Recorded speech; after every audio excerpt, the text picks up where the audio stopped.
마가복음 7장 24절에서 30절 말씀입니다.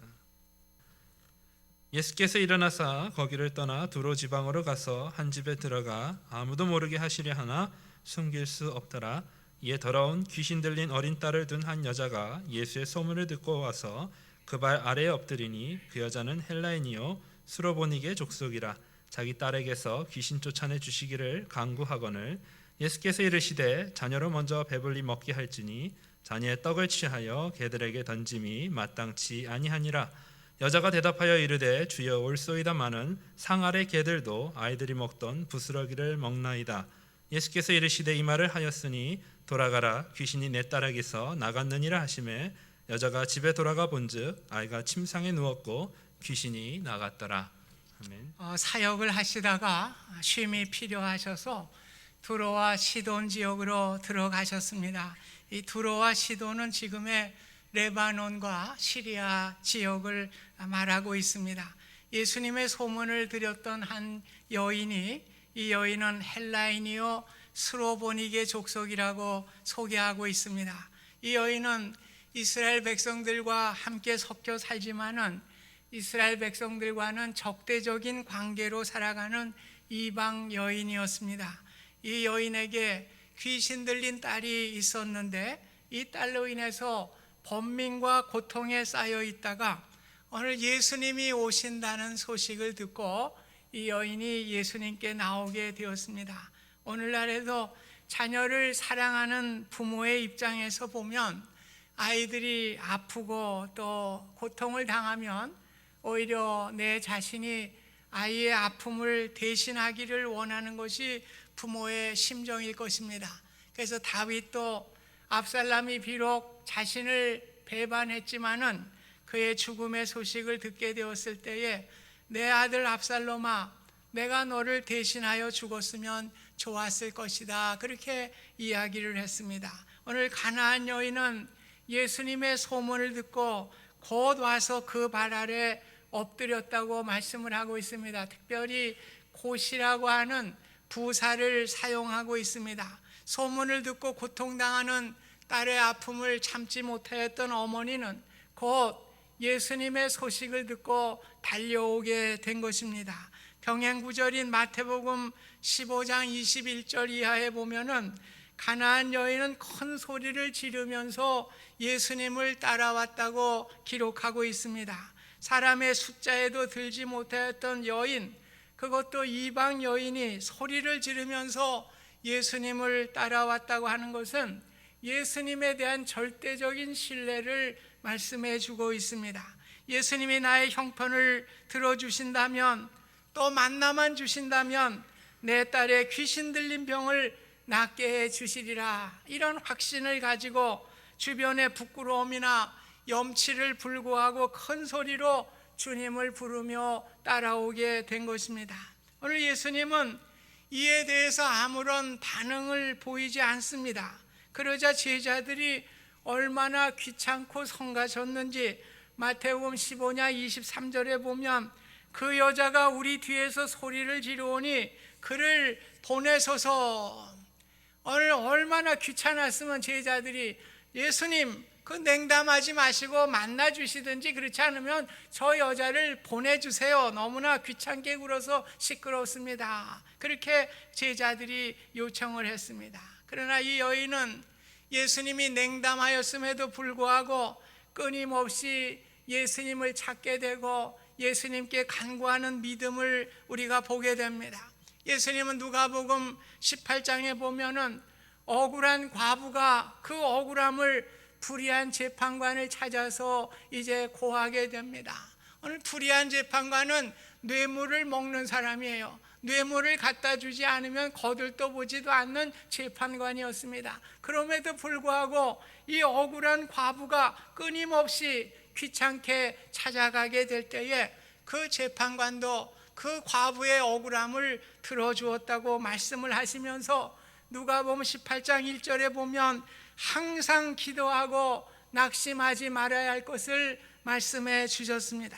히브리서 10장 28절에 보면 믿음이 뒤로 물러가면 내 마음이 그를 기뻐하지 아니한다고 말씀을 하고 있습니다. 오늘 하나님께서는 우리의 간구를 듣지 않으시는 것 같지만은 우리의 믿음이 뒤로 물러가게 될 때에 내 마음이 기뻐하지 아니하신다, 이렇게 말씀을 하고 있습니다. 오늘 듣지 않는 것 같지만은 끊임없이 하나님께 나와 기도하게 될 때에 우리 하나님께서는 이러한 믿음을 기뻐하신다고 하는 말씀이 되겠습니다. 그래서 하나님은 욕심이 많고 허물이 많은 야곱을 왜 택하셨을까?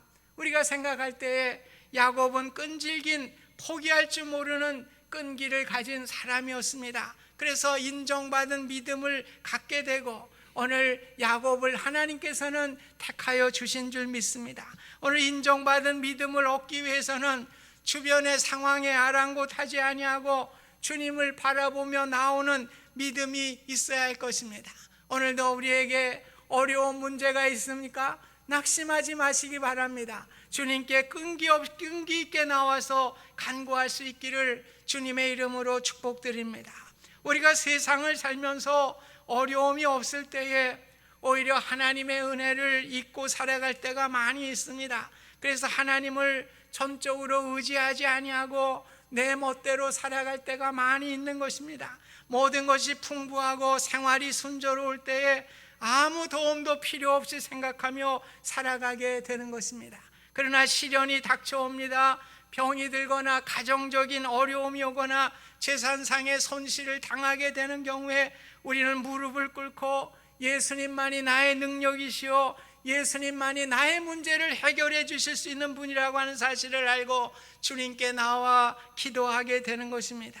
우리의 삶에 평탄한 것도 은혜이지만은 우리를 주님께 인도하게 되는 인생의 어려움과 역경은 더 큰 은혜가 되는 경우가 많이 있는 것입니다. 아브라함도 독자 이삭을 바치라고 하는 어려운 명령을 하나님께 받았습니다. 그럼에도 불구하고 순종하며 나아가게 될 때에 창세기 22장 12절에 보면 이제야 네가 하나님을 경외하는 줄을 내가 아노라고 분명하게 인정받는 믿음이 되었습니다. 오늘 욥도 자신의 자녀들이 다 죽었습니다. 자신의 재산이 다 없어졌습니다. 자신은 온몸에 욕창이 나고 기화로 긁어야 되는데 아내도 그를 저주하고 떠나게 되었습니다. 그러한 상황 속에서도 하나님을 신뢰하고 끈기 있게 나아가게 될 때에 여호와께서 욥의 곤경을 돌이키시고 여호와께서 욥의 이전 모든 소유보다 갑절이라 주셨다고 욥기 42장 10절에 말씀하고 있는 것입니다. 끊임없이 나아가게 될 때에 인정받는 믿음의 사람으로 회복되게 되는 것입니다. 오늘도 가나안의 여인과 같이 어려움의 문제를 가지고 고통하고 고민하는 분은 안 계십니까?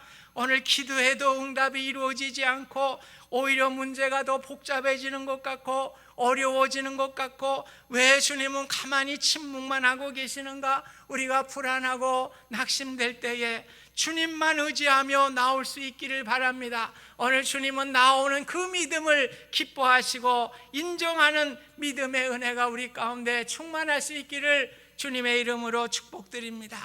그렇다면 이 수로보니게 여인이 어떠한 믿음을 가졌기 때문에 이렇게 끈기 있게 나오게 됐을까? 우리가 궁금하지 않습니까? 마태복음 15장 22절에 보면 소리질러 이르되 주 다윗의 자손이여 나를 불쌍히 여기소서, 이렇게 기록하고 있습니다. 다윗의 자손이란 말은 유대인들에게 약속된 메시아를 말씀하는 것입니다. 이 여인은 예수님을 메시아로 고백을 하였습니다. 이 여인은 예수님께 대한 신앙의 고백이 분명하고 확실하였습니다. 물론 이러한 신앙의 고백은 모든 사람들이 다 할 수 있는 것은 아니지요. 성령님이 함께 하실 때에 우리가 이러한 신앙을 고백할 수 있지만은 오늘 이 여인은 신앙의 확실한 고백을 하게 되었습니다. 소문만으로 예수님의 이적과 기사를 행하는 것을 들었던 이 여인이 예수님을 향하여 확실한 신앙을 고백할 수 있었다고 하는 것은 놀라운 믿음의 고백의 사건입니다. 바리새인들과 서기관들도 예수님의 기적과 이적을 많이 봤어요. 그럼에도 불구하고 그것은 귀신 바알세불을 힘입어 행한다고 그들이 이야기를 했습니다. 너무나 대조적인 신앙의 모습입니다. 오늘 믿음의 시작은 예수님이 누구신가 고백하는 시점부터 우리가 시작되는 줄 믿습니다. 베드로가 가이사 빌립보 지역에서 주는 그리스도시요 살아계신 하나님의 아들이시니이다 이렇게 신앙을 고백하자 마태복음 16장 21절에 보면 이때로부터, 아주 중요한 말이에요. 오늘 예수님께서 베드로의 신앙을 들으실 때에 이때로부터 오늘 자신이 십자가에 죽으실 것과 사흘에 부활하실 것을 제자들에게 알리고 가르치시게 된 것입니다. 오늘 예수님은 베드로의 신앙의 고백이 있은 후에 진정한 신앙의 핵심인 십자가와 부활의 사건을 제자들에게 가르쳐 주시게 된 것입니다. 오늘 분명한 신앙의 고백이 없이 예수님을 따를 수가 없는 것입니다. 예수님께 나의 온 삶을 맡길 수가 없는 것입니다. 분명한 신앙의 고백 없이는 믿음의 생활을 우리가 감당할 수가 없는 것입니다. 주님이 그리스도시요 하나님의 아들임을 깨닫고 고백하는 온전한 믿음을 고백할 때에 이것이 바로 믿음의 시작인 줄 믿습니다. 예수님은 베드로의 신앙을 들을 때에 오늘 천국 열쇠를 내게 주노니 땅에서 무엇이든지 매면 하늘에서도 매일 것이고 땅에서 무엇이든지 풀면 하늘에서도 풀릴 것을 약속해 주셨습니다. 오늘 분명한 신앙의 고백을 통해서 교회는 하나님의 뜻을 맺고 푸는 하늘의 역사를 이룰 수 있는 것을 분명하게 말씀해 주셨습니다. 그러므로 복음의 사역은 신앙의 고백을 통하여 시작되고 신앙의 고백으로 마무리된다고 하는 사실을 기억하실 수 있기를 바랍니다. 우리의 신앙의 위대함은 어떠한 능력을 행하여 보여주시는 과시에 있는 것이 아니에요. 분명한 신앙의 고백에 우리의 신앙의 위대함이 있는 것입니다. 그래서 우리는 예배 드리는 시간마다 사도신경을 우리가 고백하는 거예요. 왜 그래요? 사도신경의 고백을 통해서 우리의 위대한 신앙이 자라갈 수 있기 때문에 그런 것입니다. 오늘 이 여인은 예수님을 주 다윗의 자손이요 이렇게 고백을 했습니다. 주라는 말은 무엇입니까? 노예가 주인에게 쓰는 말입니다. 노예는 자신의 뜻대로 살 수 없고 주인의 뜻에 순종해야 되는 사람입니다. 이렇게 주님을 주라고 고백하는 것은 나의 모든 삶을 나의 뜻이 아니라 주님의 뜻대로 살아가는 인생으로 살아가겠습니다. 이러한 고백이 되는 것입니다. 믿음은 바라보는 것이에요. 그래서 믿음은 바라는 것들의 실상이라고 분명하게 말씀했습니다. 오늘 믿음을 이해할 때 가장 중요한 것은 믿음의 대상입니다. 믿음의 대상은 하나님이십니다. 믿음의 대상은 우리를 구원하신 주님이십니다.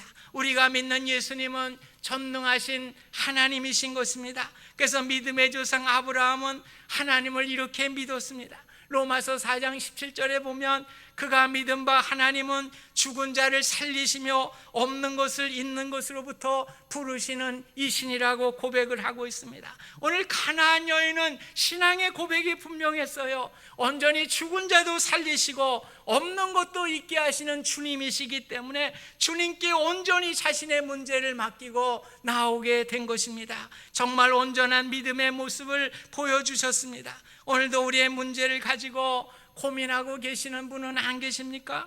죽은 자도 다시 살리시고 없는 것도 있게 하시는 주님을 믿으실 수 있기를 바랍니다. 그 주님을 나의 주인으로 인정하실 수 있기를 바랍니다. 그래서 온전한 믿음으로 나오게 될 때에 주님께 은혜 받는 우리의 삶이 되실 수 있기를 주님의 이름으로 축복드립니다.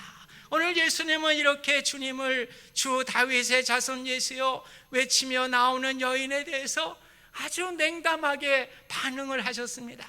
예수께서 이르시되 자녀로 먼저 배불리 먹게 할지니 자녀의 떡을 취하여 개들에게 던짐이 마땅치 아니하니라. 오늘 인정이 많으시고 사랑이 많으신 주님께서 왜 이렇게 이 여인에게 매정하게 대하였을까? 어떤 분들은 이 대목에서 실망을 하시는 분들도 있습니다. 그러나 많은 성경학자들은 예수님이 이 여인을 테스트하기 위해서, 시험하기 위해서 이렇게 냉정하게 대하였다고 해석을 하고 있습니다. 그렇습니다. 오늘 시험의 테스트에 합격하지 못한 믿음은 인정받은 믿음이 될 수 없기 때문에 그렇습니다. 예수님은 믿음이 없는 자라면 모두가 포기할 수밖에 없는 이러한 답변을 주셨습니다. 마태복음 15장 24절에 보면 나는 이스라엘 집에 잃어버린 양 외에 다른 데로 보내심을 받지 아니하였노라, 이렇게 말씀을 해요. 그러니까 무슨 말입니까? 나는 이스라엘 백성들에게 같이 너희와 같은 이방 사람들에게 보내심을 받지 않았다, 이렇게 거절의 말씀을 하신 것입니다. 그러나 이 여인은 거절의 말씀에도 불구하고 포기하지 않습니다. 주여 올소이다마는 상 아래 개들도 아이들이 먹던 부스러기를 먹나이다. 오늘 이 여인은 예수님에 대한 절대적인 신뢰를 보내고 있어요. 이는 구원과 치유가 오직 예수 그리스도께만 있다고 하는 철저한 믿음의 고백이기 때문에 그렇습니다. 오늘 예수님이 사용한 개라는 말은 오늘 이방인인 스로보니게 여인에게 사용한 말이에요. 그래서 이 개라는 말은 애완용 강아지를 지칭하는 단어입니다. 오늘 유대인들에게는 선택된 백성이기 때문에 욕이 없대요. 우리는 쌍시옷을 많이 쓰는데 유대인들은 쌍시옷이 없대요. 오직 제일 강한 욕이 개라는 욕이랍니다. 오늘 유대인들을 향해서 개라고 하는, 그러니까 예수님께서 개라고 말씀하신 것은 최대의 욕을 이 여인에게 하신 말씀입니다. 오늘 예수님이 개라고 사용하신 것에 대해서도 충격적으로 받아들이실 분도 계실 것입니다. 그러나 이 용어도 예수님이 이 여인을 시험하기 위해서 이러한 개라고 하는 단어를 사용하신 줄 믿습니다. 이 여인은 자신을 개와 같이 멸시를 하였을 때 화를 내고 갈만도 하죠. 그래, 아무리 그렇거니와 어떻게 나에게 개라고 이렇게 경멸하실 수가 있습니까? 화를 내고 갈만도 합니다. 그런데 이 여인의 답변이 참 대단합니다. 개도 주인의 상에서 떨어지는 부스러기를 먹지 않습니까? 그 부스러기라도 날 주세요, 이렇게 예수님께 응답을 하게 됐습니다. 당시 유대인의 식사 문화가 그랬다고 그래요. 특별히 요즘과 같이 냅킨이 없으니까 손으로 음식을 먹다가 손에 묻은 기름이나 이물질을 빵 조각에 닦아서 그를 애완용 탁자 아래에 있는 개에게 이렇게 주었다고 합니다. 어찌 보면 더러운 빵 조각이죠. 그러나 이 빵 조각은 주인의 상을 축내는 것도 아니었어요. 빼앗는 것도 아니고 동량을 주는 것도 아니었습니다. 당연히 손을 닦아 버려지는 그 빵 조각은 개 같은 이방인 여인에게 주어지는 어떻게 보면 쓰레기 같은 거예요. 저는 그래 이 본문을 읽으면서 그래, 부스러기 은혜도 아니다, 쓰레기 같은 은혜라도 저에게 주세요. 아무 쓸데기 없잖아요. 그 쓰레기라도 저에게 주세요, 이렇게 여인이 주님께 간구한 줄로 믿습니다. 우리는 이러한 쓰레기와 같은 은혜라도 주시면 되지 않겠습니까? 이렇게 철저히 내가 죄인입니다, 나는 보잘것없는 여인입니다, 주님 쓰레기라도 좋아요, 저에게 그것을 주세요, 그렇게 할 때에 이 여인은 예수님의 시험에 합격을 하게 된 것입니다. 예수님은 이 여인을 향해 선언합니다. 돌아가라, 귀신이 내 딸에게서 나갔느니라. 오늘 스로보니게 여인은 자신의 딸의 귀신이 들리고 딸을 살리기 위해서 주님을 찾아왔지만은 오늘 주님이 자신을 경멸하는 상황에서도 주님에게 은혜를 구하였습니다. 쓰레기와 같은 거라도 주시면 좋겠습니다, 이렇게 은혜를 구하게 될 때에 예수님은 그 여인의 믿음을 인정해 주시고 귀신 들린 딸을 치유해 주시는 놀라운 기적이 이루어지게 된 것입니다. 크리스찬 저술가 고든 맥다날드라는 분이 있습니다. 이분은 웬만한 일에는 세상도 교회보다 낫다, 집을 지어주고 가난한 자를 먹이고, 그러나 세상이 할 수 없는 것이 있다, 하나님의 은혜를 나누는 일이다. 어느 세상이 우리가 하는 일들 다 할 수 있어요. 그런데 할 수 없는 게 무엇입니까? 하나님의 은혜인 것입니다. 우리가 하나님의 은혜로 구원받았습니다. 오늘 하나님의 은혜를 사모하기 때문에 우리가 절망 가운데서도 하나님의 은혜로 용기를 얻게 되는 힘을 갖게 되는 것입니다. 그래서 나를 구원하신 하나님의 은혜를 감사하실 수 있기를 바랍니다. 저는 감사절마다 날 구원하신 주 감사, 그 노래 부를 때마다 얼마나 눈물이 나는지 몰라요. 날 구원하신 주 감사, 모든 것 주신 것 감사, 지난 추억이네 감사, 주 내 곁에 계시네, 기쁨과 슬픔도 감사, 하늘 평안을 감사, 내일의 희망을 감사 영원토록 감사해. 얼마나 눈물 나는지 몰라요. 오늘 하나님의 은혜이기 때문에 나 같은 보잘것없는 사람을 이렇게 세워주시고 오늘 은혜로 살아가게 하시니 얼마나 감사합니까? 우리는 내일이라는 불확실한 세상으로 뛰어들어 살게 되는 것입니다. 참 불안하기 짝이가 없습니다. 그러나 내일을 주장하는 분이 하나님 아버지시기 때문에 이것이 은혜가 되는 것입니다. 아버지는 매일매일 내일이라는 위치에서 나를 기다리시는 분이십니다. 이 아버지께 부스러기 아니 쓰레기 은혜라도 주세요. 간청하는 주님이 인정하는 믿음이 되셔서 나의 문제가 해결되는 축복이 있으시기를 주님의 이름으로 축복드립니다. 오늘 이 여인의 소원은 뭐예요? 세상의 부귀와 영화가 아니었습니다. 오신 자신의 딸의 생명을 구하는 것에 자기의 생명을 바쳤습니다. 오늘 저와 여러분들이 이렇게 나왔어요. 얼마나 감사합니까? 오늘 우리가 병들어서 침상에 누워있다고 하면 뭐 물질이 무슨 소용이 있겠어요? 뭐 세상에 어떤 것이 무슨 소용이 있겠어요?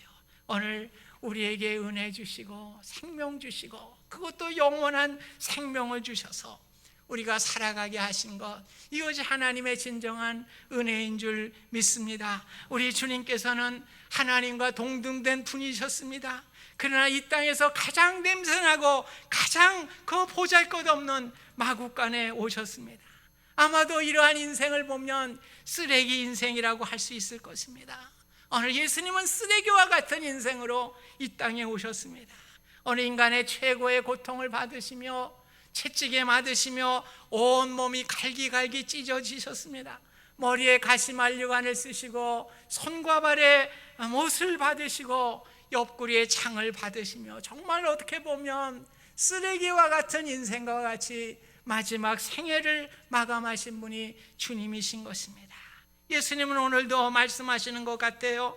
나와 같이 쓰레기와 같은 인생을 살아가는 인생이 있느냐? 오늘 나를 보고 위로받기를 원한다. 그러나 나는 이 땅에 왔지만 너희들에게 생명을 주기 위해서 이 땅에 왔느니라. 생명이 가장 귀한 것이다. 영원한 생명을 나를 통하여 얻기를 바란다. 십자가에서 우리 주님이 이렇게 말씀하시는 것 같아요. 사랑하는 성도 여러분, 오늘 주인공 스로보니게 여인의 인정받는 믿음이 되실 수 있기를 간절히 소원합니다. 오늘 우리 신앙의 고백이 가장 귀한 것이에요.